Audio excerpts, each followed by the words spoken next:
Zaczynamy. Kto się nie zorientował, że jest na Ukrainie, tylko na Syrii.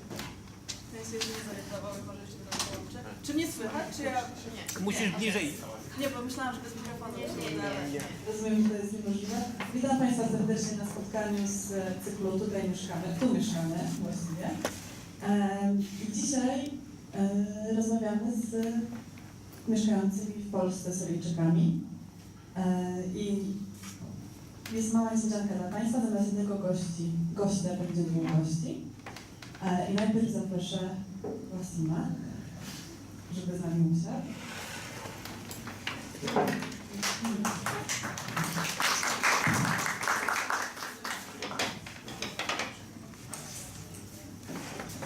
Good evening, everyone.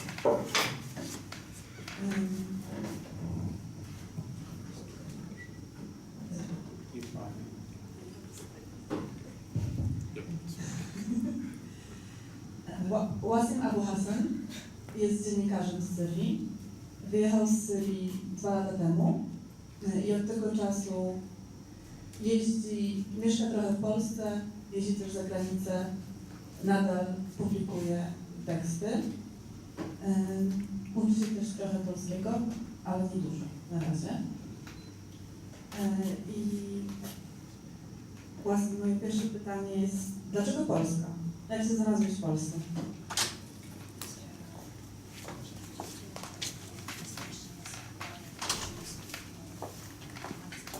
Okay, so coming to Poland, it's a long story, but let me say it in a few words. Coming to Poland, it's a long story, but let me say it in a few words. When I forced to leave Syria, first of all, I went to Lebanon, from Lebanon to Turkey, from Turkey to Egypt. And in Egypt, I started to contact some from my friends. They are journalists. I helped them in Syria when they were there, and they were covering the situation in Syria. So one of them was a Polish journalist, and he offered me to help to get a visa to Poland, and that's how I ended up here.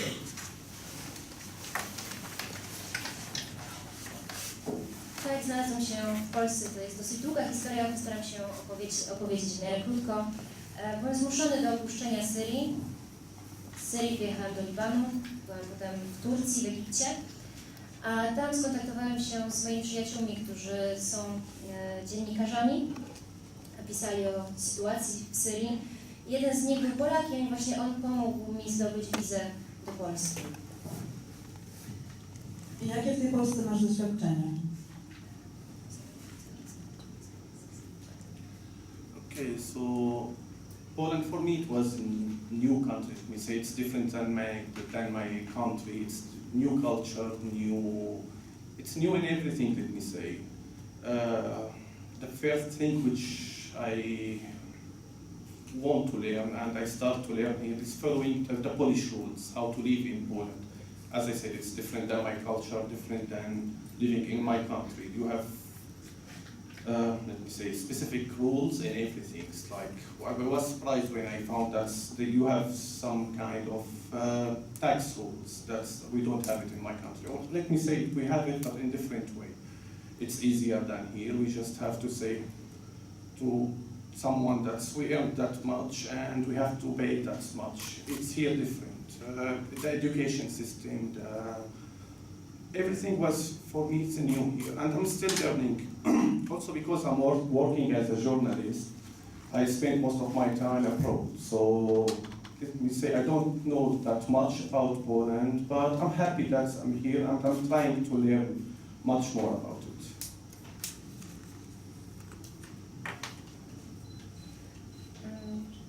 Musiałam się bardzo dużo nauczyć. Pierwsza rzecz to zasady, jakie panują w Polsce, jak żyć w tym kraju, ponieważ jest on zupełnie inny niż Syria. Na przykład inne są zasady podatkowe, w Polsce są dużo bardziej skomplikowane niż w Syrii, gdzie trzeba po prostu płacić odpowiednio do tego, ile się zarabia. Inny jest również system edukacji. Po prostu wszystko jest inne. W związku z tym, że pracuję jako dziennikarz, bardzo dużo czasu spędzam za granicą, nie w Polsce, ale ciągle dużo się uczę i bardzo się z tego cieszę. Czy coś oprócz innego systemu podatkowego zaskoczyło Ciebie jeszcze?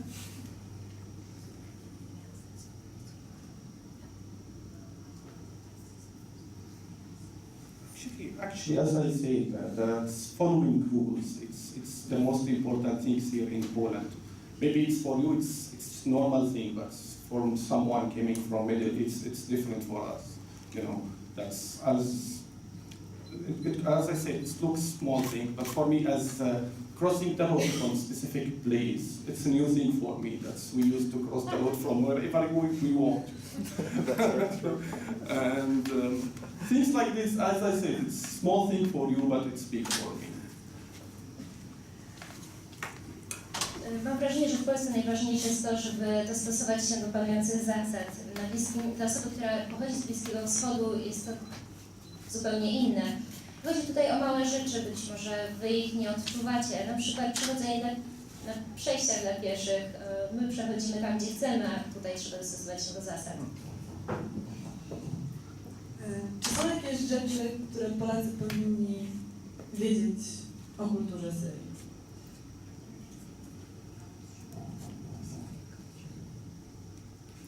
Okay, I would speak about my city. I'm from Damascus.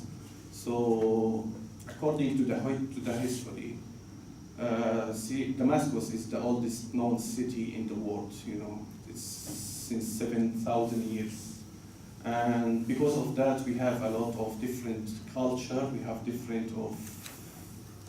Let me focus on the culture. Let me say. I would speak about the future. The last 30 years in Syria was close community. So because of that, we had close family, and that make us close to each other, you know.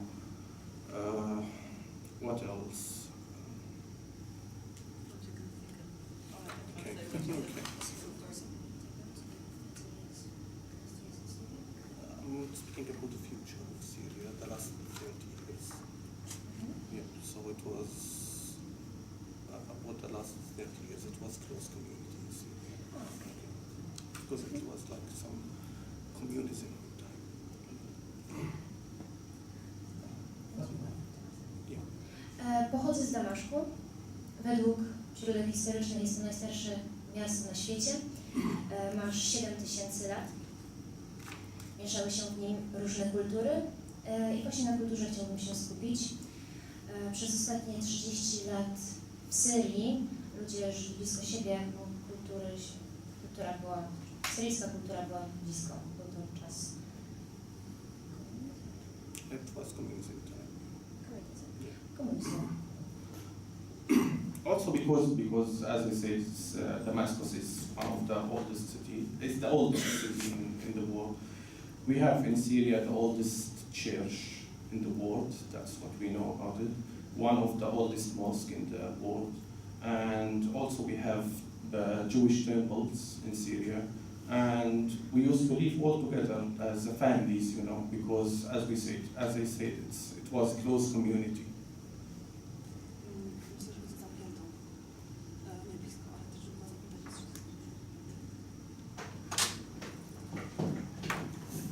Tak jak wspomniałam, Damaszek jest jednym najstarszym miastem na świecie.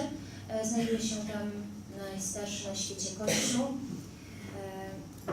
także kościoły, świątynie żydowskie. Tak jak wspominałem, żyliśmy blisko, w rodzinach, a społeczność była zamknięta. Also, Syria was a secular country, let me say. Everyone was living together as a family, as I mentioned before. Also, Syria, Oriental country, so we have different way of life than what you have here, and.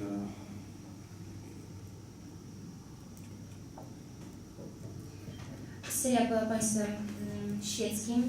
Wszyscy, jak wspomniałem, żyliśmy jako wielka rodzina. Jest to kraj orientalny, styl życia był inny niż tutaj.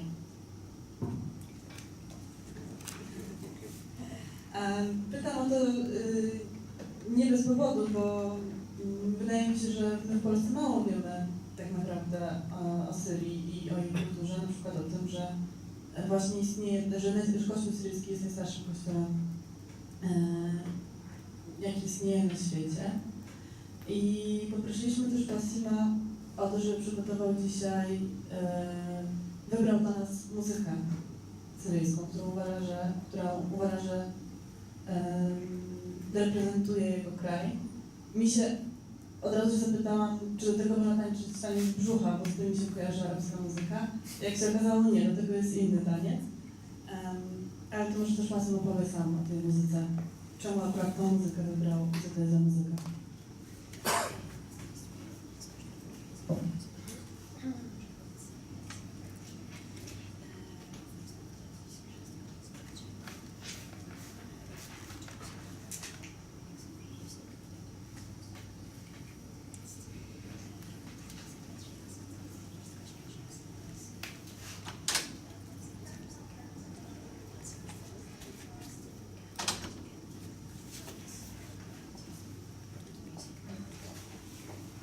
So let me first say that I chose this music because I have some emotional memories with this music, this track of music. I think it's the first track of music I heard in my life when I was 3 years old or 4.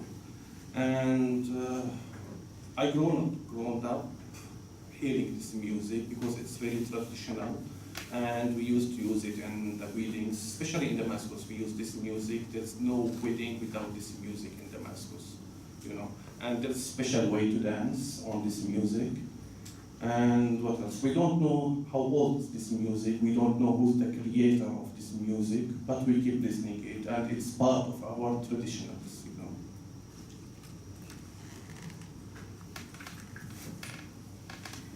Wybrałam ten typ muzyki, ponieważ mam z nim emocjonalny związek. Jest to pierwszy typ muzyki, jaki usłyszałem. Miałam wtedy 3-4 lata i właśnie z taką muzyką rosłem. Jest to muzyka tradycyjna.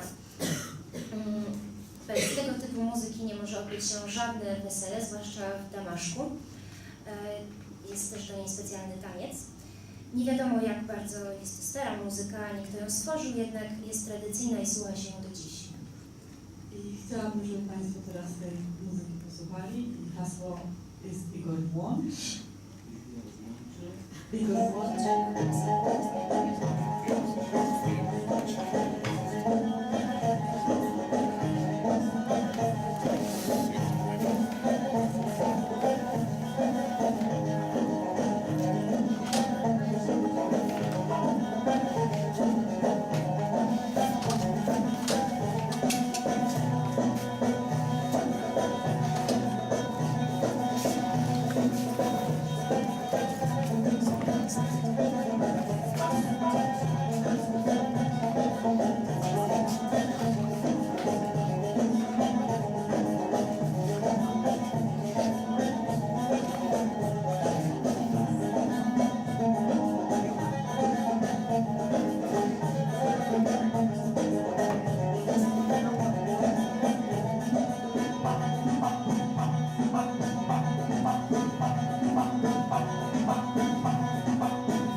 To był fragment tradycyjnej muzyki, do której tańczy się na weselach.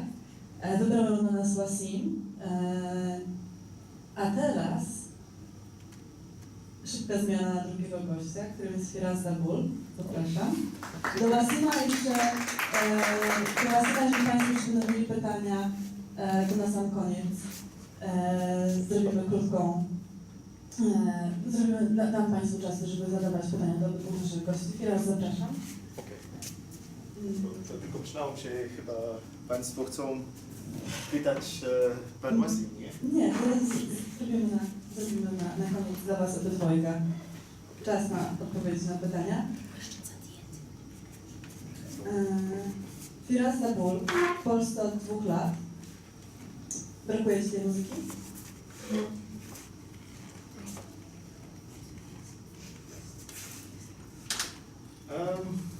Yes, I do. Tak. Brakuje taka muzyka. Tańczyłeś do niej na weselu?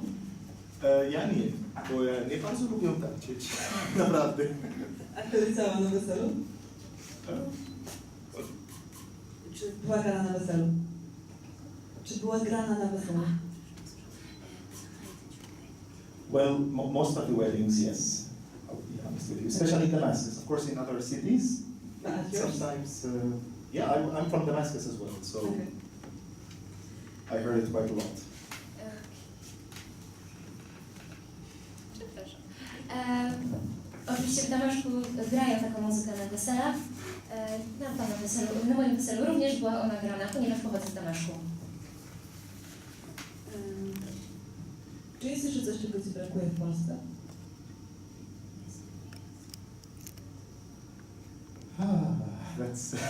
That's a bit difficult. Well, of course, there are many things which I miss from Syria, which are not available here. But to be honest, I believe that something which I miss the most. Well, again, it's really hard to tell. But of course, my friends, everyone whom I knew my life. So of course I do miss them, but what I lack, basically, from my understood from your questions, to lack is to lack, right? You could say the music, you could say the language, you could say like the emotional,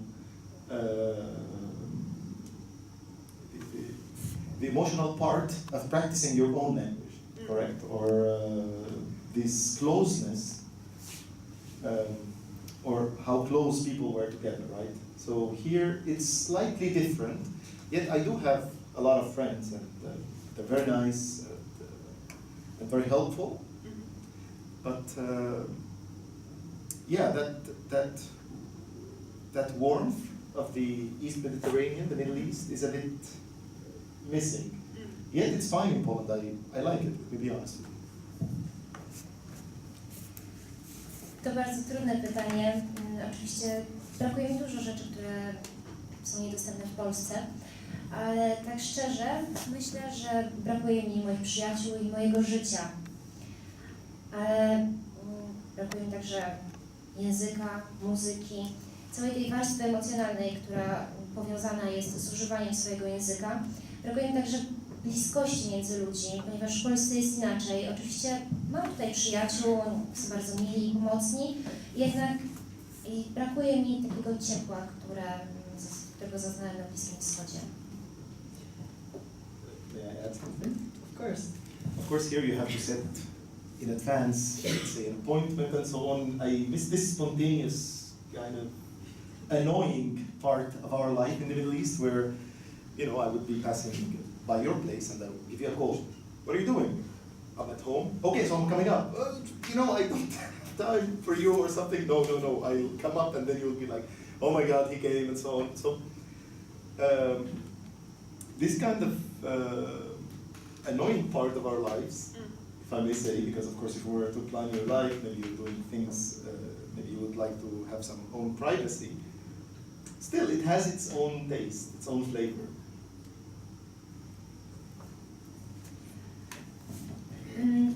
Tutaj trzeba się umawiać, kiedy chce się do kogoś wpaść. Trochę brakuje mi takiej spontaniczności. ponieważ kiedy się zadzwoni, czasami trochę sprawia się kłopot komuś, kto, jeżeli się nie przyjdzie. Oczywiście ta część naszego życia jest czasami trochę męcząca. Każdy chce mieć swoją prywatność, chce móc zrobić jakieś konkretne plany, jednak ta spontaniczność ma swój smak. To czemu jesteś w Polsce? Well, actually, I'm here in Poland because of a nice lady who's sitting there in the back. That's my wife, Ania. Ania, would you please be kind and perhaps raise your hand or stand up? We'll see you. Wait, yeah, like the queen. Jestem w Polsce z powodu miłej pani, która siedzi tam z tyłu. Ani. Mojej żony. Mojej żony. Jak się poznaliście? Yeah, we actually met in Syria. She used to live there for a while.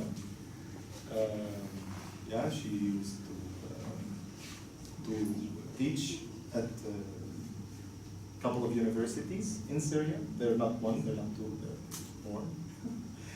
Yeah, she's a very smart lady, I must admit. Yep, and also she used to work there with an English-speaking magazine as an editor. Anyway, so that's why she was there. So it happened that me and her, we met. For some reason, we fell in love. And for some reason, we got married. And we ended up here. It's not a secret what's going on in the country, so it's a bit difficult. So we thought perhaps we go for our alternative country, which is Poland. Moja żona, przyszła żona, w Syrii żyła jakiś czas, uczyła tam na kilku uniwersytetach, nie na jednym, na dwóch, tylko na kilku, jest bardzo mądra. Dlatego tam właśnie mieszkała, poznaliśmy się, zakochaliśmy, ubraliśmy i w końcu zamieszkaliśmy w Polsce. Była to pewnego rodzaju alternatywa, ponieważ w Syrii sytuacja jest ciężka. Kiedy tutaj przyjechaliście? Well, we came here, we visited here a couple of times earlier, but we came here for good, if I may put it in these words, in September 2012. So it's 2 years, 1 month, and 10 days.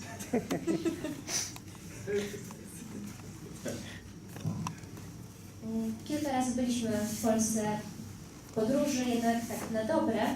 Przyjechaliśmy tutaj we wrześniu 2012 roku, czyli dokładnie rok temu, 1 miesiąc i 10, przepraszam, 2 lata, miesiąc i 10 dni temu. No. I kilka godzin.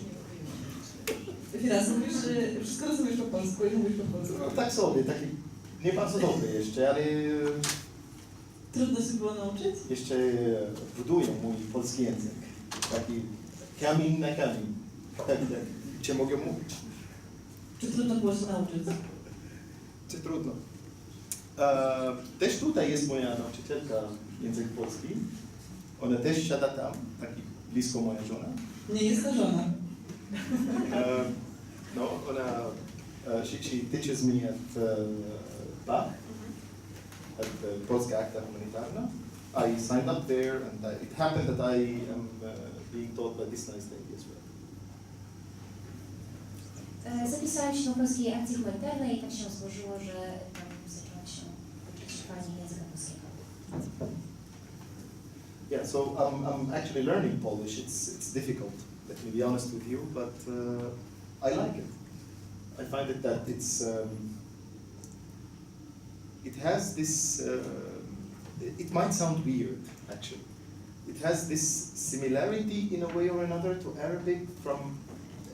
Like, of course, it's not related to Arabic whatsoever, but there is this kind of similarity in the way it goes with declination and so on. And I was, to be honest, surprised to find a language which declinates. Maybe I didn't have enough knowledge of foreign languages. I know a couple of languages. I know English, Spanish, and some other languages which they do not declinate. Yet in Polish, there's declination, and it was like first for me, wow. And I like languages, and I found out that actually Polish language is interesting, and it's useful, obviously, if you want to live in Poland.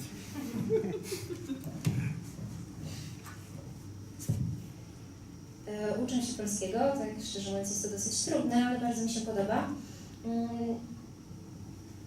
Zaobserwowałam, że są pewne podobieństwa między polskim a arabskim. Oczywiście nie chodzi tutaj o powiązania lingwistyczne, ale jest w polskim odmiana.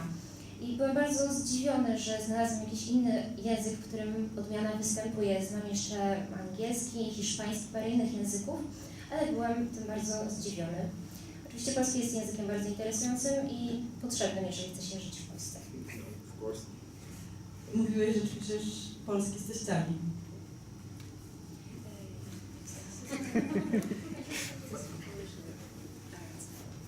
Basically, me and my wife, we speak in English mainly, but since I live with our in-laws, with my in-laws, her parents, sorry, Anya,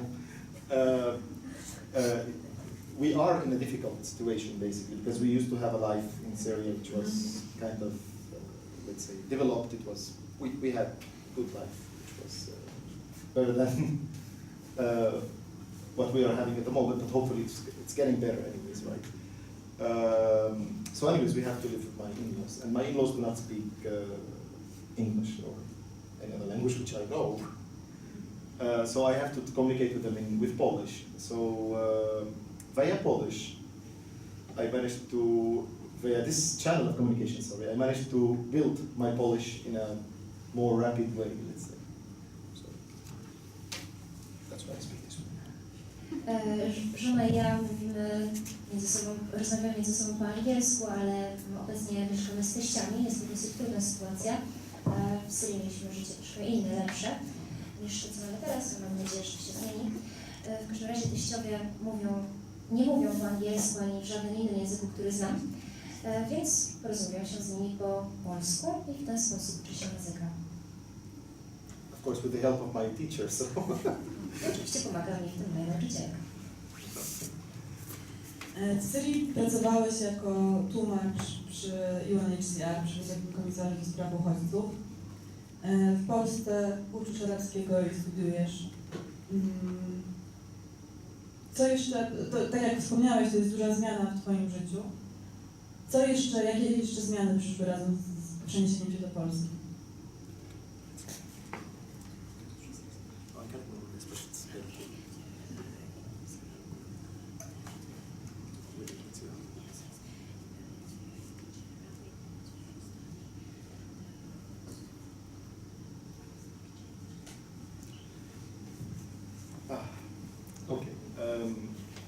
Well, to be honest, I feel like home in Poland. I must admit. I said that in the beginning. It's my alternative country / home. In Syria, I work with refugees. I work with migrants, and the community where I came from was a bit, let's say, less traditional. I grew up in an environment with a lot of contact with foreigners. So while coming here, it wasn't really as difficult for me to adapt. Yet, of course, there are big differences in my life. Here I'm studying at the moment because it was very difficult for me first to find a job here in Poland. That I didn't finish my education in Syria for a few reasons. And here I had to start studies from scratch. Of course, hopefully that once one gets a certificate from university from the country where he's living, of course, it would be, it could open doors. Many people I know were complaining about it. They were saying, "Oh, we have certificates that we don't work." But obviously, I think it's going to be easier. But changes, perhaps we'll talk about it a bit. You can think about changes.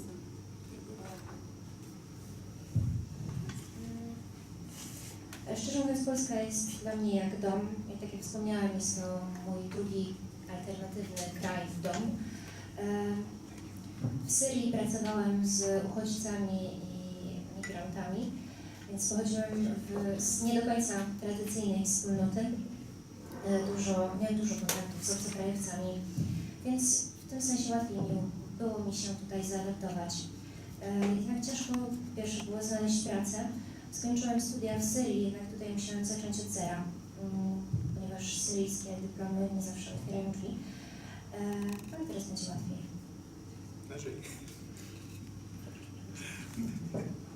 Nadzieję, że będzie łatwiej.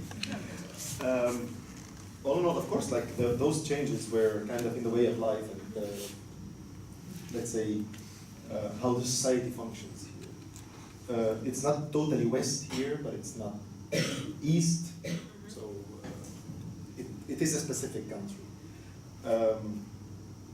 Basically, I would refer to our friend Wasim, what he said earlier, that let's say crossing the road and so on, that's a bit different here.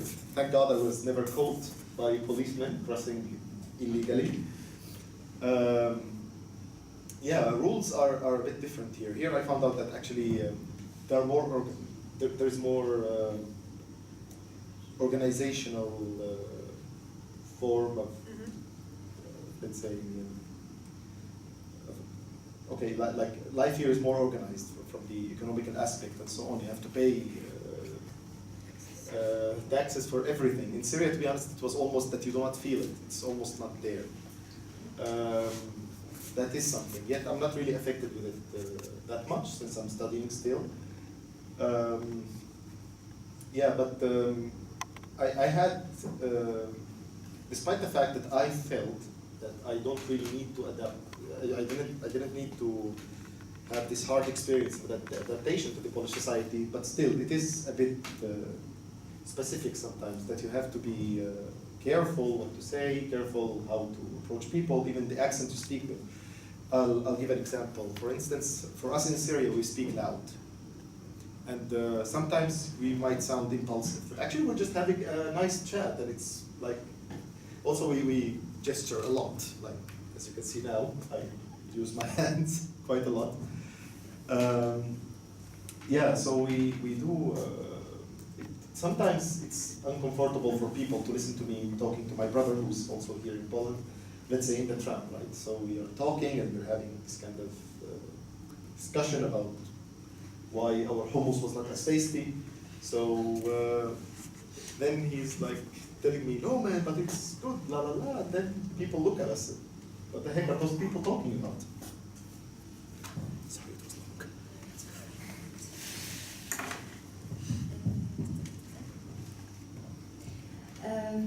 Polska jest krajem dosyć specyficznym, nie jesteśmy ani do końca na wschodzie, ani na zachodzie i reguły są zupełnie inne, tak jak już wspomniałam wcześniej, na przykład dotyczące przechodzenia przez ulicę. Bardzo się cieszę, że nigdy nie złapała mnie policja. Jeszcze. Zasady są inne, jest więcej formalnej organizacji życia, na przykład też pod względem ekonomicznym. Jest dużo więcej podatków niż w Syrii. W Syrii właściwie ich nie czuć. Ja na szczęście jeszcze studiuję, więc bardzo ich nie odczuwam. Także społeczeństwo polskie jest specyficzne. Trzeba uważać, muszę uważać na to, jak rozmawiam z ludźmi, choćby o kontakt, o sposób mówienia. W Syrii na przykład mówi się bardzo głośno. Może się wydawać, że jest to bardzo głośno, jednak jest to normalna pogawędka i bardzo dużo, tak jak widzieliście, gestykuluje. I na przykład w Polsce mogę rozmawiać z moim bratem, który też jest w tym kraju, o tym, czy smakował nam na przykład hummus i głośno rozmawiamy i gestykulujemy, a ludzie wtedy na nas patrzą.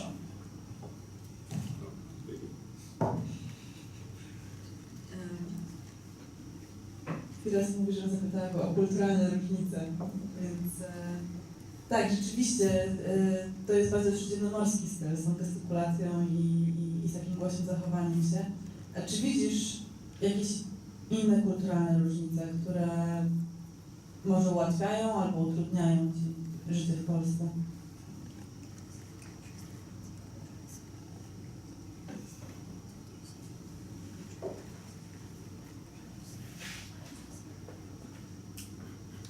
Well, of course. To be honest, people here are more open-minded in a way, and other ways are more closed-minded. Sorry, but the same case is in Syria as well. Myślę, że będziesz musiał wytłumaczyć, co dokładnie chodzi. I'm talking about culture. Yeah. Oczywiście istnieją różnice, tak szczerze mówiąc w Polsce ludzie pod pewnymi względami są bardziej otwarci, a pod innymi zupełnie nie, ale to tak jak w Syrii. well, of course, not all the time it's the same case of open-mindedness and not the same case of closed-mindedness, right? So, To są różne przypadki takiego bycia otwartym i zamkniętym. like for instance, as I said earlier, that in Syria, basically, we have more.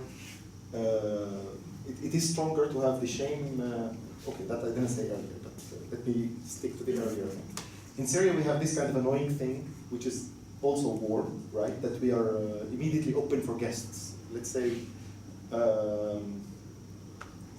I give a call to a friend of mine. Oh, so you're having wine? Wow! So I'm coming immediately. So, but I want to have wine alone, or I'm with my girlfriend, or I'm with someone. No, we immediately drop in. So it is a normal thing for us to expect guests at any moment, and in the same time, it's also sometimes annoying, but we have to welcome people, right?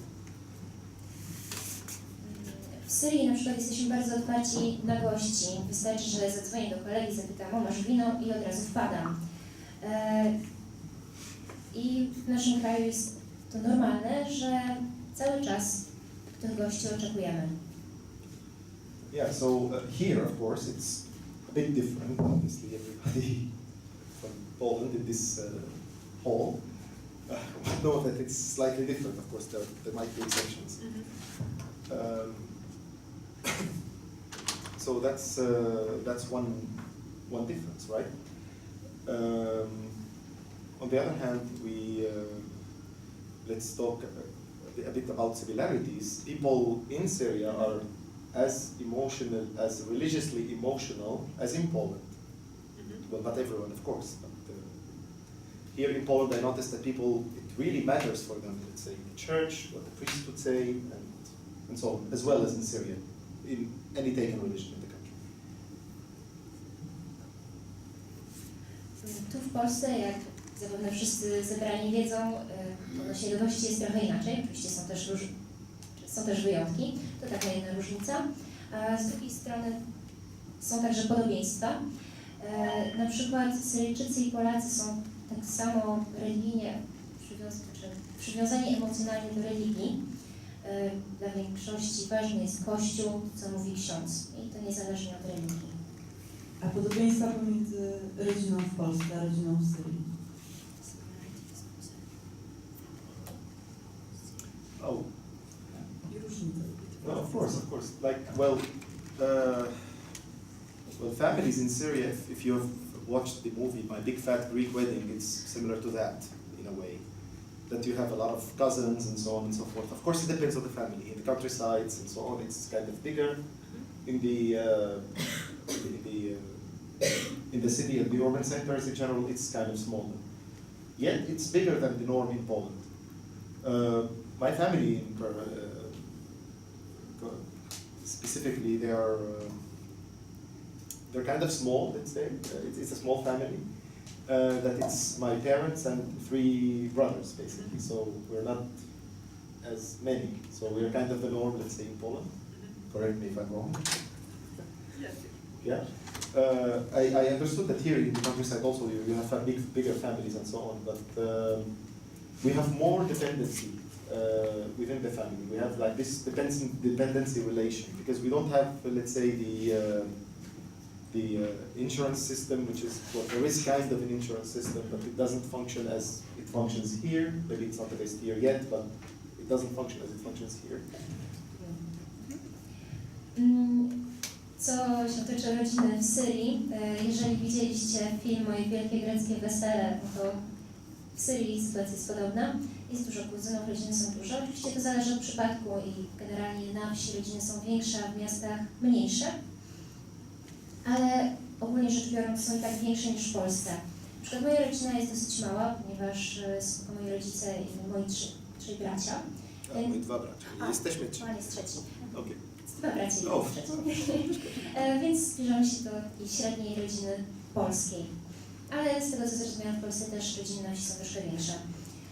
Jednak w współzależność w rodzinie, między członkami rodziny jest większa. Na przykład nie mamy takiego systemu ubezpieczeń jak w Polsce. Być może w Polsce nie jest on idealny, ale jest bardziej rozwinięty niż w Syrii. So it is kind of economical in a sense that we have this dependency on parents until really late, right? So we kind of use the help of our parents. We would live with our parents until late in our lives. Not late, I mean, perhaps up to 30s. Maybe. Sometimes some people really live almost all of their lives with parents. On the other hand, parents actually expect the help of their children when they're old.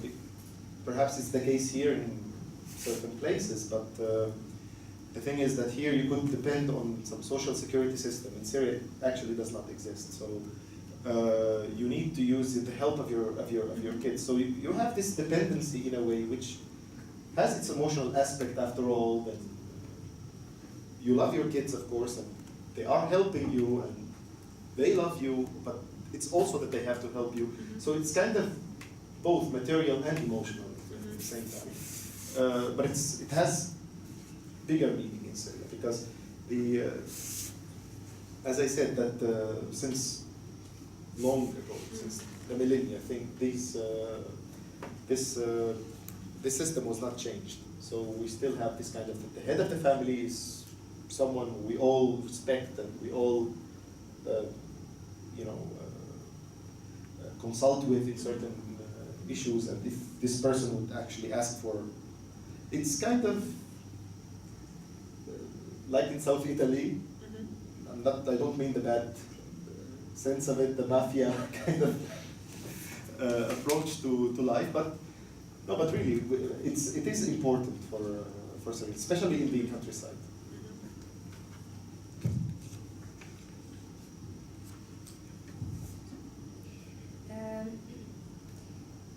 Także w Syrii większa jest też współzależność od rodziców.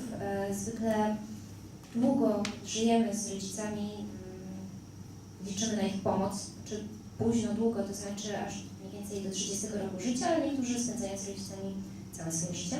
Ale z drugiej strony rodzice oczekują od swoich dzieci pomocy, kiedy będą już starsi. Także w Polsce istnieje bardziej rozbudowany system ubezpieczeń, w Syrii go nie ma. Więc zależność między rodzicami a dziećmi jest emocjonalna. Oczywiście członkowie rodziny się kochają i mogą sobie pomagać, ale ma to także wymiar ekonomiczny. Jak w Syrii taka współzależność ma bardzo duże znaczenie. Od wieków taki układ rzeczy właściwie się nie zmienił. Na czele rodziny stoi głowa, którą szanujemy, zawsze możemy zapytać o radę. I można to porównać troszkę do sytuacji z południa Włoch, tylko oczywiście w dobrym znaczeniu tego słowa. I jest to bardzo dla nas ważne. Jak się odnajdujesz w polskiej rodzinie, która wygląda trochę inaczej niż to, co opisujesz?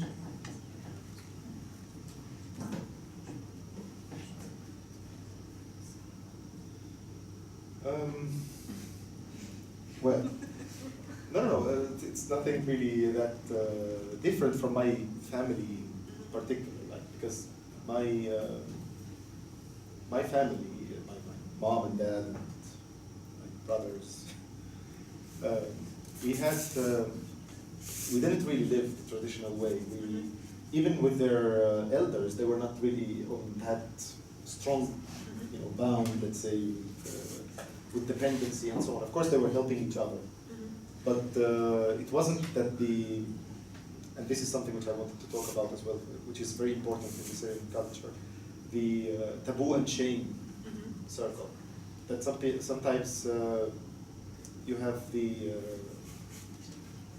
it's if you are, let's say, unorthodox a bit in your behavior in the society, people start, wow, why is he so on and so forth, and you feel that peer pressure and so on. So this reflects on family in a way, and definitely relation between, let's say, father-son, father-mother, blah, blah, blah, right? My family in particular, they were not really that much caring about this kind of taboo and shame. So in a way, I grew up in a family which was kind of more westernized or globalized, let's say, right? So, so coming to Poland, after all, Poland is also affected by, let's say, Westernism, well, let's call it globalism, right?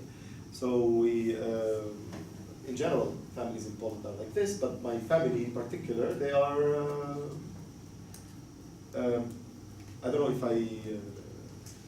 if I'm putting it in the right way, they're a bit old-fashioned, but so they have more similarities, let's say, to what I used to have, let's say, in Syria at large, right?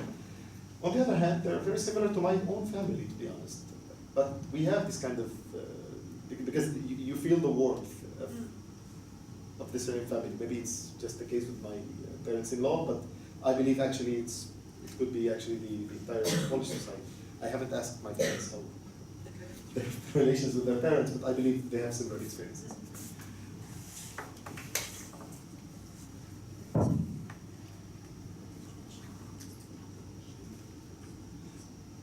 Yes, in Syria there is people pay attention a lot to shame and taboo. So shame and taboo play a big role, which creates peer pressure towards the family norms, right?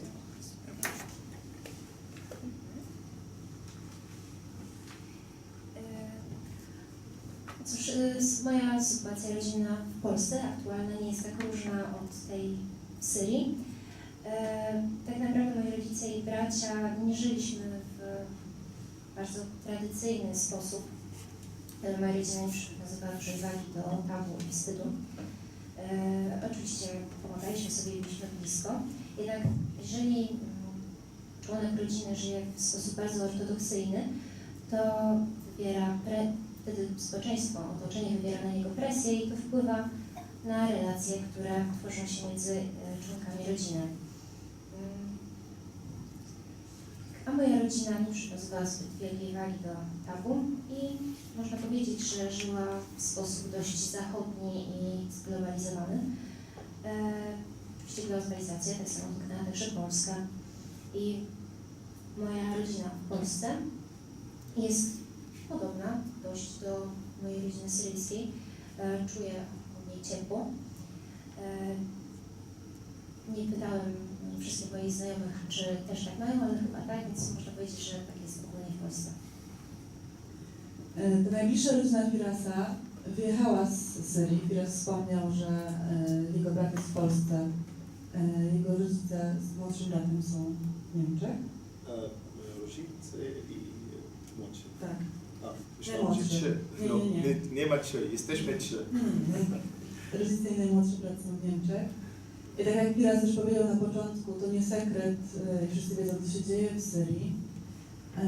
Z jakimi reakcjami się spotykasz w Polsce, kiedy mówisz, że jesteś z Syrii? Z jakimi reakcjami spotykasz się w urzędach? Z jakimi reakcjami spotykasz się wśród twoich nowo poznanych znajomych?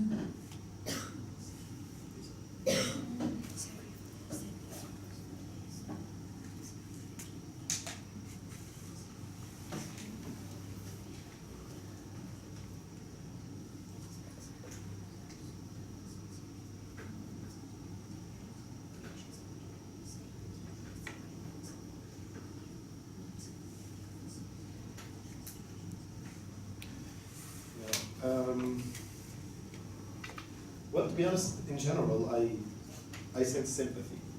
That, oh, you're from Syria, oh, we're sorry what's going on in your country, and so on. In the offices, of course, it depends, because each person has different perception of Syria, right? Some people would think that, oh, this person is that dirty guy from that, we don't know where, and so on and so forth. But actually, many people were very helpful, even in offices. I believe that the Polish system works, no matter how we complain about it, but you have to push it. And basically, I see that when one is persistent, asking them for things and digging up their ustabas and so on, so things work. But all in all, back to the point of how do people react. Well, in many cases it happened that they were kind of trying to help and make things easier because I'm from Syria. So I don't think that I really have the right to complain. Although some people were like, as I said, that they were a bit cruel and rude, but when you are persistent and say, actually, I know my rights, I know what I need to get from you, and so things just go fine. But it's, to be honest, most of the time people confuse me with other nationalities. So sometimes it's harder, sometimes it's easier. Like, yeah, it's just, I think I would close it here. Because I don't want to really expand on the pejorative sense or so, because I don't really know.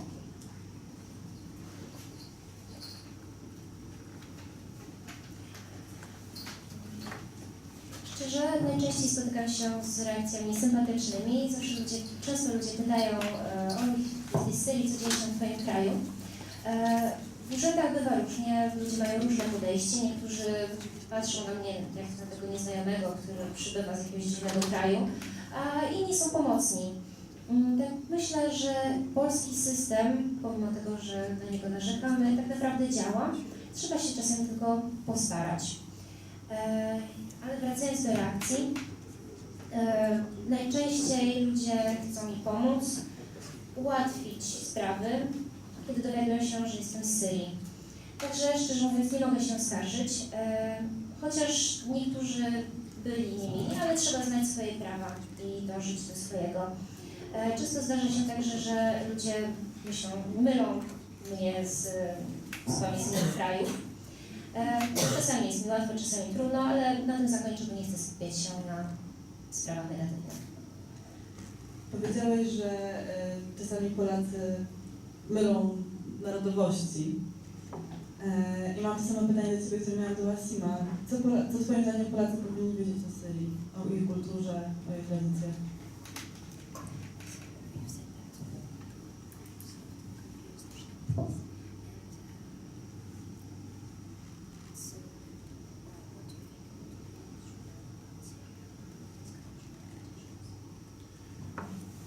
Well, that's Poles need. Well, I'm not going to say they need to know about Syria more, but I'm going to say it's good if they would know more about Syria, because it played actually some role in history which we are living now, and thanks to it, Polish has its shape as well. What does it mean? Okay, I'm not going to play the nationalist pride or whatever. No, this is not going to. I don't like referring to pride and nationalism and so on and so forth. But looking at history, the cradle of Christianity was Syria.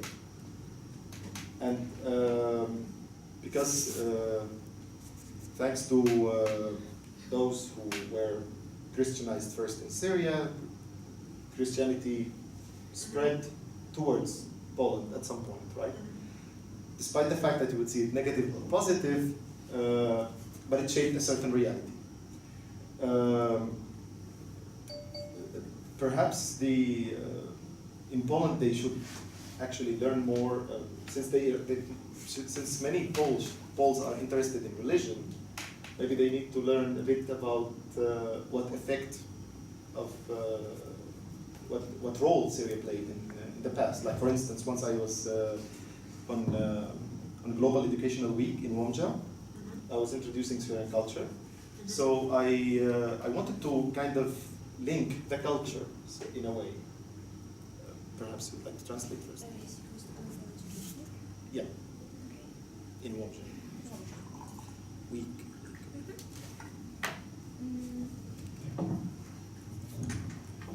Polacy nie muszą, ale mogliby wiedzieć więcej o Syrii, ponieważ odegrała ona swoją rolę w historii.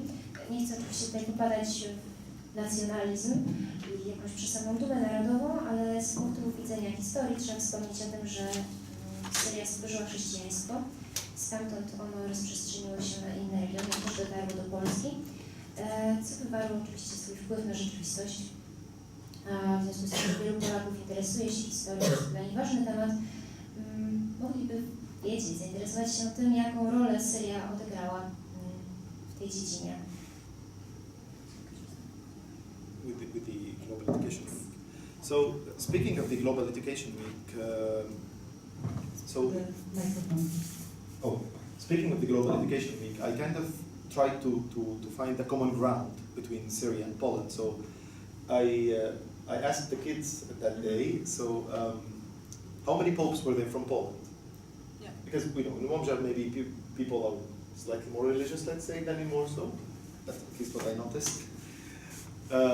So I asked them how many popes were there from Poland. They answered, it's one, but it's the best. And I said, okay, I like the guy as well, but how many were from Syria? And they were surprised to learn that if you could also go home and punch it on Google, you could do it now, and correct me if I'm wrong, that actually there were 5 popes from Syria, and that was even before Poland was Christian. So that's in a way a point of which we could, let's say it's something in common.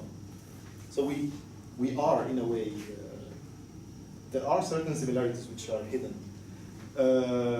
Well, it's not really a similarity here in the sense it's some kind of something in common, which is some kind of a link.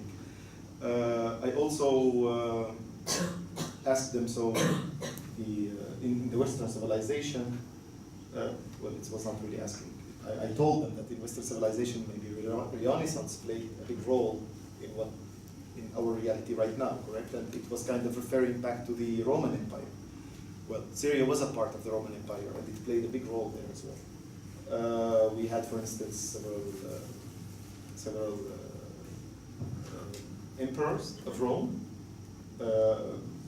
We had also, who were from Syria, of course, and there were also those architects who were, say, Apollos of Damascus, and we had also Papanianus, if you are aware of him. He's one of the fathers of the modern law.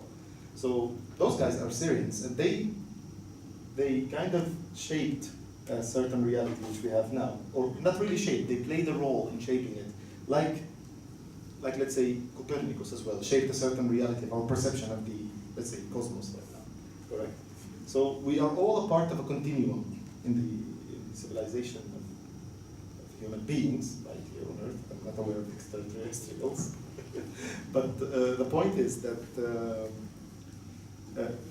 whether Polish or Syrians or any other person living in the world, we should just know that eventually we complete each other.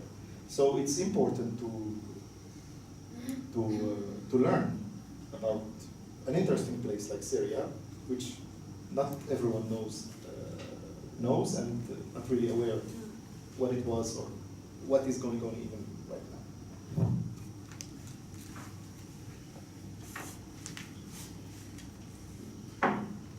Wczoraj odbywał się Światowy Tydzień Edukacji i podczas tego wydarzenia starałem się znaleźć wspólny mianownik między Syrią a Polską. I zapytałam wtedy uczestników, ilu papieży pochodziło z Polski. Byli tu ludzie z Łomży, zauważyłam, że byli bardziej religijni niż ludzie tutaj. I wszyscy odpowiedzieli, że jeden, ale był on najlepszy. Zgodziłam się z nimi, stwierdziłam, że też go lubię.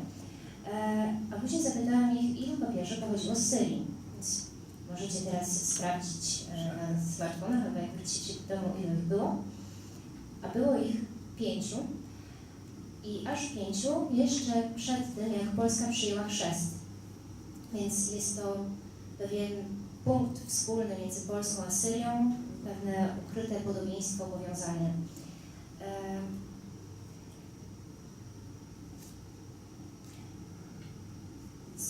Powiedziałam im także również, że Syria odegrała wielką rolę na przykład w cesarstwie rzymskim. Mieliśmy syryjskich cesarzy, architektów, mieliśmy także Papanianosa, który był ojcem prawa współczesnego. I wszyscy ci ludzie odegrali znaczącą rolę w kształtowaniu rzeczywistości, taką jak ją znamy, podobnie jak Kopernik. Wszyscy byli częścią kontinuum ludzkiej historii i wszyscy ludzie na świecie, nie tylko Syryjczycy i Polacy, powinni wiedzieć, że tak właściwie uzupełniamy się I do tego także też dobrze wiedzieć coś o Syrii, o tym, jaka jest teraz jej aktualna sytuacja, jaka jest jej historia. Jestem bardzo ciekawa, jak zareagowały te osoby, które brały udział w warsztacie w Łomży. Jak zareagowali, którzy że było 5 papieży z Syrii.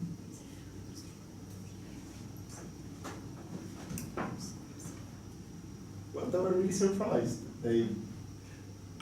They didn't really comment because actually their teacher was there, so she was like kind of holding the line. So, but it was really, you could see that there is a surprise on their face, which was kind of a bit more than a surprise, less than a shock. The point is that perhaps they didn't know about Syria, that actually there is anything Christian about it, right? Maybe they I'm not going to say to that extent, but perhaps they think that it's just everything was created in Poland, because maybe people would have different perceptions, correct? Yeah, but it was quite a surprise, absolutely. Byli szczerze zaskoczeni, nie zareagowali za bardzo, ponieważ na spotkaniu był obecny także ich nauczyciel, ale na ich twarzach było widać szczere zaskoczenie, a nawet szok. Tak właściwie nie wiedzieli, nie mieli pojęcia o tym, że Syria ma coś wspólnego z chrześcijaństwem, być może myśleli, że wszystko zostało stworzone w Polsce, więc byli naprawdę zaskoczeni. A co Ciebie oprócz tego, że w Polsce przechodzi się na pasach, a nie gdziekolwiek na ulicy, zaskoczyło, tak naprawdę zaskoczyło? Co zaskoczyło? Oprócz tego, że przechodzi się na pasach, a nie gdziekolwiek po ulicy, co zaskoczyło?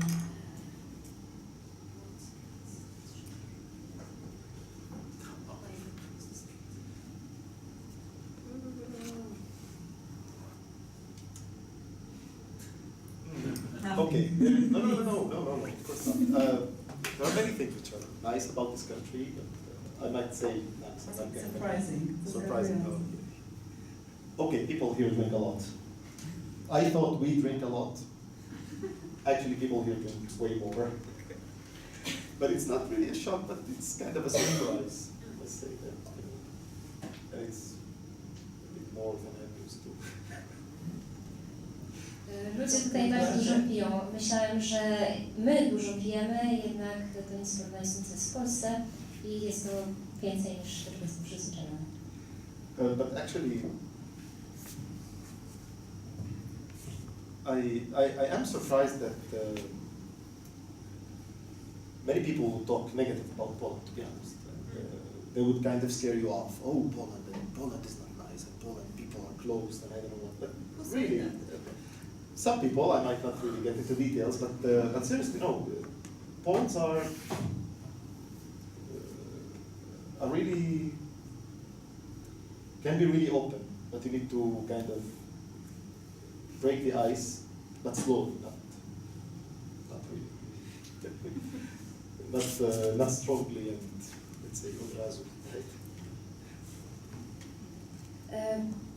Zaskoczyło mnie to, że dużo ludzi bardzo negatywnie odnosi się do Polski, mówią, że Polacy są zamknięci i że jest nie fajnie. Jednak potrafią Polacy być również bardzo twardzi, ale trzeba przełamywać lód powoli. Ja mam nadzieję, że odrobinę przełamaliśmy lód i że Państwo mają jakieś pytania do naszych gości.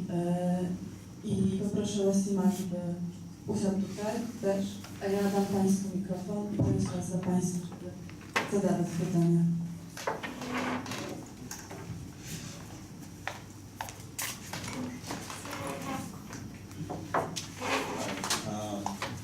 Thanks for being here, sharing the stories. And I have two questions, if I may. First, how is Poland in terms of accepting refugees, or is it like a place considered to go when you're in Syria, or you think of UK or Germany? What would Syrian consider Poland to,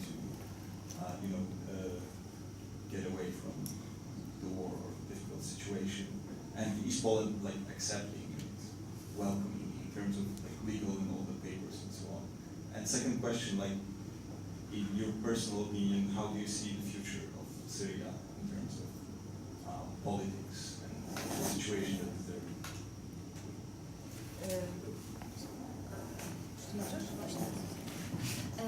Pierwsze pytanie dotyczyło tego, jak Polska przyjmuje uchodźców. Czy Polska jest krajem, o którym uchodźcy myślą, czy woleliby na przykład wyjechać do Wielkiej Brytanii czy do Niemiec? Jak wygląda ich sytuacja pod względem prawnym? Czy są akceptowani w Polsce? A drugie pytanie, jak widzi Pan przyszłość Syrii? Okay. If I may answer, unless you would like to say something. Okay, speaking of migration / becoming refugees here, since I have some experience with that, both on personal and professional level. So I'll go point by point. So in a way, Poland is not really that. So many people think that, no, going to Poland, that's not the right place, there's no social help, blah, blah, blah. But if you're a refugee and you're really, I'm sorry to say blah, blah, blah, etc. Okay. So, but if you're a refugee and really escaping death and, you know, everything behind you is just lost. So Poland is not a bad place. To be honest, of course, it's always easier to be in Western countries. It happened with my own family. We came to Poland. We were expecting to go back, and our plan was just to, you know, that I would get married here. I would go back to my job, resume my life as it was. But the situation was actually harder than to go back. Same happened to my family, but my family thought that okay, perhaps we stay here. They thought about Poland first. They learned about Poland through the media. So there were articles in Gazeta Wyborcza, which we read before, and they were not really describing Poland as the most welcoming place for refugees. But in media, it is like this. But in reality, it is also kind of like that. But it's not as bad. And now I'll tell you why. What happened with my family that they decided to go to Germany because it's kind of the closest geographically where they have someone they would trust and kind of, let's say, rely on in a sense. It's a friend of the family. Here it was difficult because, anyways, I'm already living out of the, let's say, the help of my in-laws and so on. So, for extra people, that would be really difficult. So, adding to the fact that we are afraid that they would be treated badly in the sense that they would be sent to closed camps and so on and so forth. Anyways, unluckily, would you like to translate? I'm sorry, because I speak long too much. It's okay. Yes. Także mam doświadczenie z migrantami, z uchodźcami, zarówno z punktu widzenia osobistego, jak i profesjonalnego.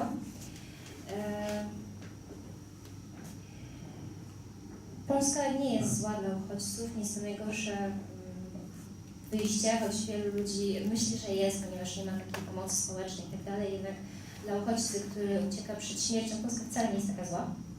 Oczywiście łatwiej jest na zachodzie, tak jak było to w przypadku mojej rodziny. Kiedy przyjechałam do Polski, miałam nadzieję na powrót do Syrii, jednak sytuacja się zmieniła. Z kolei moi rodzice również myśleli o Polsce, czytali o niej na przykład w Gazecie Wyborczej, gdzie nie opisywano jej zbyt dobrze jako miejsce dla uchodźców. Moja rodzina wyjechała do Niemiec, ponieważ to było najbliższe geograficznie miejsce, gdzie znaleźli, gdzie mieszkała osoba zaufana, ich przyjaciel. W Polsce byłoby im trudniej, ponieważ ja mieszkam z moimi teściami, jednak im więcej osób byłoby trudniej. So I'm now kind of circling around the personal point, okay? I'm sorry, I'm going to be talking for slightly long, but just to deliver the message, because this is something which I would like also to say and let people know about. So anyways, my parents went through the refugee process in Germany. I had a brother of mine who's above 18. This is the one who's living here now, doing well, thank God. This person was deported from Germany due to Dublin II. There's a convention called Dublin II, and I assume that you're aware of it as well. That in the place you arrive in Europe, you have the right to apply for refugee status. Otherwise, if you go somewhere else, you will be sent back to the first place where you arrive, or basically you have legal capacity to enter, right? Where, like the place where they issued you a visa. So anyways, my brother once came here. We were afraid that things would be really annoying and that things would be really bad with him. We were so afraid that he would be put in closed camp. But to be honest, we were surprised that the Polish authorities, basically the relevant authorities, they were really helpful, transparent, and they made everything, how could I say, unexpectedly good. So all in all, of course, there are cases where things are not really as good. That's why you have Helsinki Foundation, for instance, who are following up on trespasses of the government, let's say.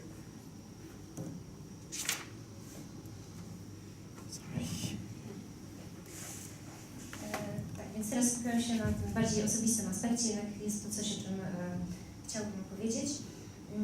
Moi rodzice przechodzili przez te wszystkie procesy dla uchodźców w Niemczech.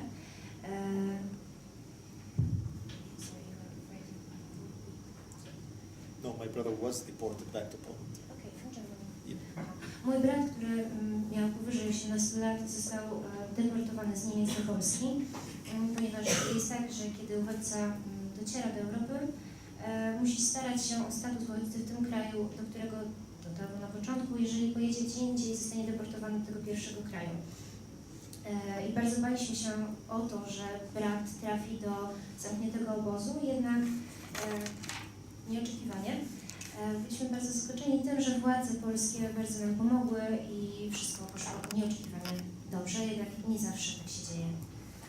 Okay, so basically that since I have both parts of the family here and in Germany who they applied for, who went through the refugee procedures, the one here in Poland was, as I said, clear, transparent. We had to be a bit pushy though, but they delivered. Whereas in Germany, it was pretty vague. We were asking them; they were just like sending us off, and they were really unfriendly. So, of course, in Germany, you will be more taken care of. They will help you more and help you better, right? It's less aid than in Poland. Maybe in Poland they don't have that. It's not. There is no. There is an integration program, but it's not as good, right? It should become better, to be honest. That's what I think. But it's there and it is functioning, to be honest. So it's not really as bad. So that was the personal point. And I'm sorry, I'm speaking too much.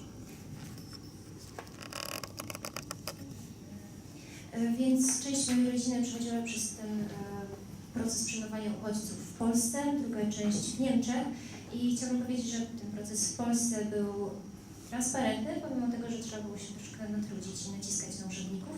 Z kolei w Niemczech proces ten był dość rozmyty, często byliśmy odsyłani, a urzędnicy bywali niemili. Jednak w Niemczech oczywiście jest lepsza pomoc społeczna niż w Polsce, socjalna niż w Polsce. Istnieje też lepiej rozwinięty program integracji, jednak istnieją też w Polsce i funkcjonuje, a w przyszłości mam nadzieję, że się polepszy. Okay, so when I was working in Syria, like refugees, when they look at Europe or look at the West, their expectations are so high, and they go immediately thinking, okay, so I used to work with resettlement in Syria, so I took part in sending people from refugees who were in Syria, were not able to go back to their countries, and they cannot actually stay in Syria because they cannot legalize their stay. So we were sending them to the West or to places where there were quotas open. While talking about Europe, so the first thing in mind would have been Sweden or Germany. And to be honest, they are generous with the refugees, but still, it's not as flowery as it is, and Poland is not really as bad. And I believe that the Polish authorities should open the door towards resettlement for refugees, let's say, who are stuck around in the Middle East, say Syrian refugees in Turkey, for instance, or in Jordan, because the situation there is really unbearable. And in this case, I believe that, of course, refugees will still have those high expectations, high hopes. Oh, we would like to go to Germany or to Sweden, but I believe that even coming here wouldn't be as bad. But still, the integration system should be better, should be, let's say, they should work on it, like, because Poland is a specific country, as I said, it has its own personality, right? So it's, you know, it should be, how could I say, well, it should be worked on. I met some Syrian refugees here. I'm sorry, I'm speaking so much. Yeah, please.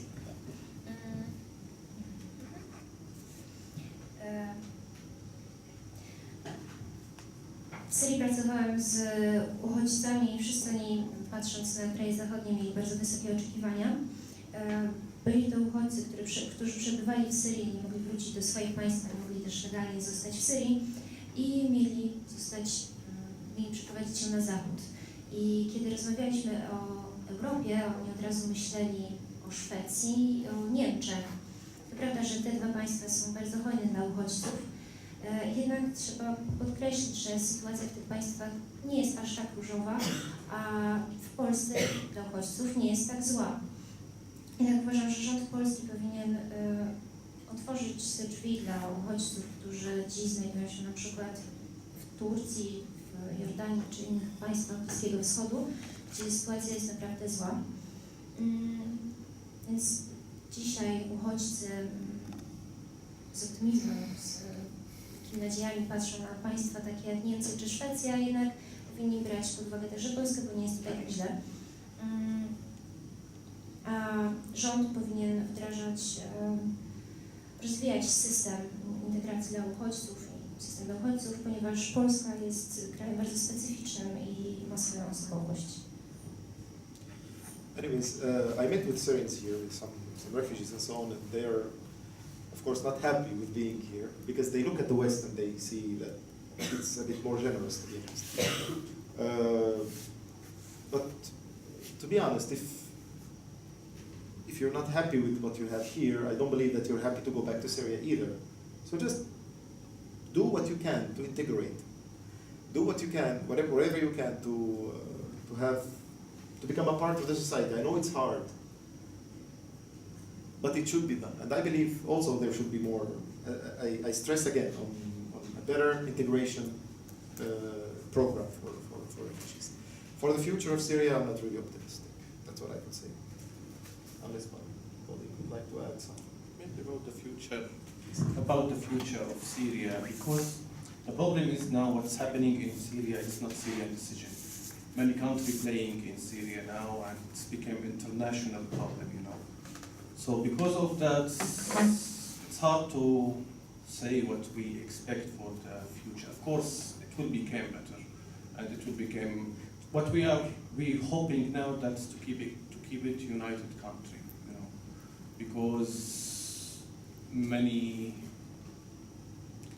country working to divide it, you know. The most important thing is to keep it united, then maybe we can think about the future. And I want to add one thing about the refugees situation in Poland. Okay. And I will be honest and clear. When I left Syria first time, okay, I was planning to go to Sweden because what I read on the internet, that's what Sweden will give me there, the government support,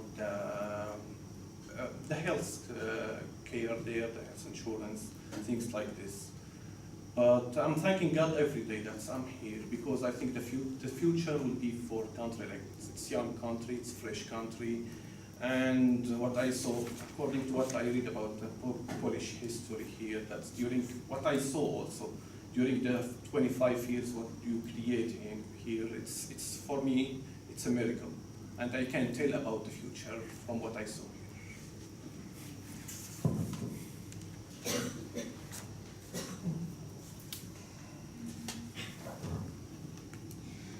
Rozmawiałem z uchodźcami z Syrii, którzy trafili do Polski i nie są do końca z tego zadowoleni, ponieważ patrzą na Zachód, który byłby dla nich hojniejszy. Ale skoro twierdzą, że nie są szczęśliwi w Polsce, no cóż, na pewno nie byliby szczęśliwi dziś w Syrii. Więc powinni oni pracować nad tym, żeby stać się częścią Polski, tego społeczeństwa, w którym żyją. I uważam, że rząd powinien stworzyć lepszy system integracji dla uchodźców. Co tyczy się drugiego pytania i przyszłości Syrii, nie jestem zbytnim optymistą. Decyzje dotyczące Syrii nie są już podejmowane przez sam ten kraj. Jest to problem międzynarodowy i trudno określić, co przyniesie przyszłość. Mamy nadzieję, najważniejsze jest to, aby kraj pozostał zjednoczony, ponieważ wiele państw teraz stara się rozerwać Syrię, więc jest najważniejsze to, żeby pozostało to jedno państwo. Kiedy przybyłam do Polski, czy nie przybyłam do Polski, kiedy po raz pierwszy opuściłam Syrię, chciałam udać się do Szwecji, która oferowała lepsze wsparcie rządowe, lepszą opiekę zdrowotną i lepsze ubezpieczenia. Jednak dziś dziękuję Bogu, że znalazłam się w Polsce, ponieważ jest to kraj, do którego należy przyszłość. Jest to kraj młody, świeży i kiedy patrzę na to, co stworzyliście przez ostatnie 25 lat, uważam, że jest to prawdziwy cud. Czy są jeszcze jakieś pytania? I just want to ask you to expand a little bit on what you said, that you are not very optimistic, meaning what? Czy mógłby Pan rozwinąć trochę wypowiedź, co miał Pan na myśli, mówiąc, że nie jest Pan optymistycznie nastawiony co do przyszłości Syrii? Okay, let me be honest with you. I dislike politics myself. I'm not a fan of politics because I used to deal with the outcome of politics, meaning dealing with refugees and so on when I was in Syria. And I see the outcome here. Let's say I'm also here because of that, in a sense. Why am I not optimistic? The culture and the society which I once knew is changing not in the right direction. People are becoming more radical in views. People are becoming more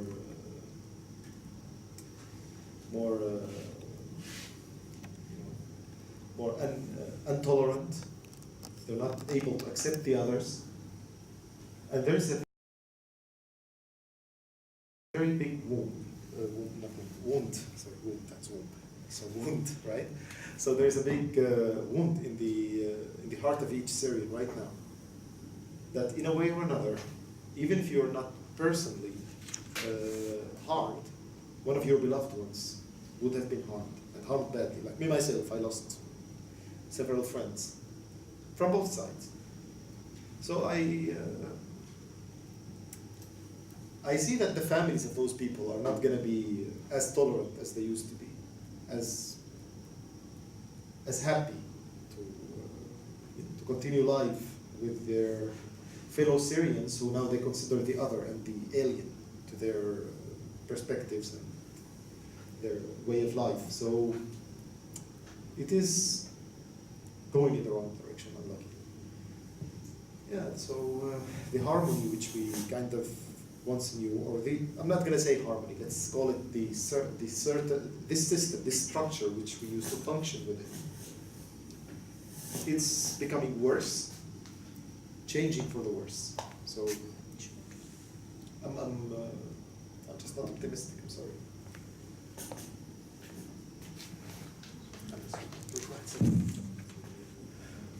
It's complicated, and the situation in Syria, it's complicated. What started in Syria, it's different than what became now, What started in Syria was some kind of demands, and then it's changed in different way. For many reasons, we need a lot of time to talk about it, you know. But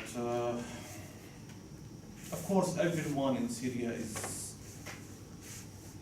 want this thing to end. Okay, I'm not going to call it revolution or anything like this. But as I said, everyone in Syria wanted to end in good way, in peaceful way. But how that will happen, that's what we are not sure about, you know. We need a political solution. But to make that happen, we have to force all the political players to sit in the same table to talk about the future of Syria. We are the citizens, we are the people who's suffering because of this war now in Syria. We lift up our country, we lift up our future in Syria. You know, for me as a journalist, it's easier for me to work from there. It's my country, it's my language there. So let's pray for Syria to become better soon.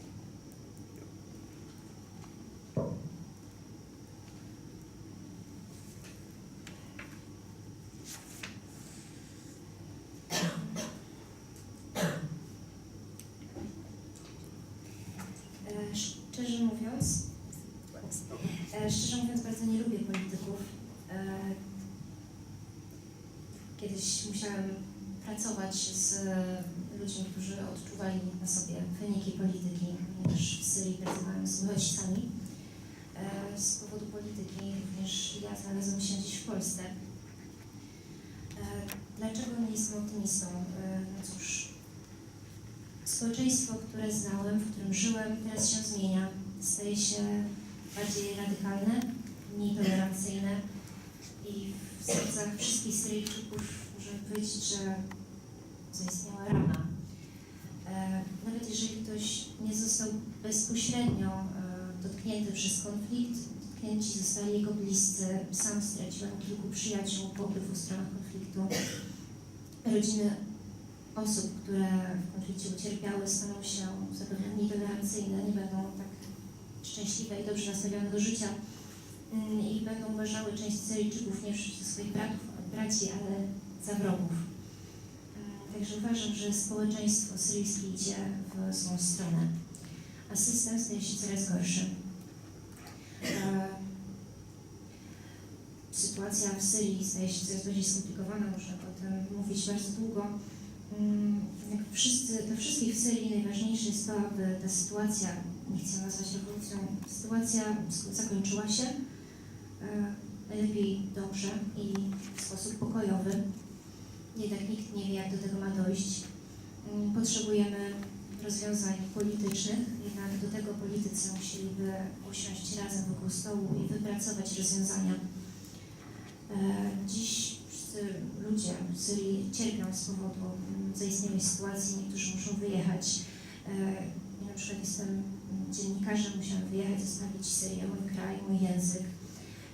I dziś chciałabym, abyśmy modlili się za Syrię i za jej lepszą przyszłość. Ja myślę, że to jest bardzo dobre podsumowanie tego wieczoru i tego, co się też dzieje w Syrii. Bardzo Państwu dziękuję, że przyszliście wysłuchać historii. Dziękuję Wasimowi i Ferasowi za to, że przyszli opowiedzieć swoje historie. Pani Aleksandrze Niewickiej bardzo dziękuję za tłumaczenie. No cóż, mało pozytywnie kończymy, ale życzę Państwu miłego wieczoru. Dziękuję.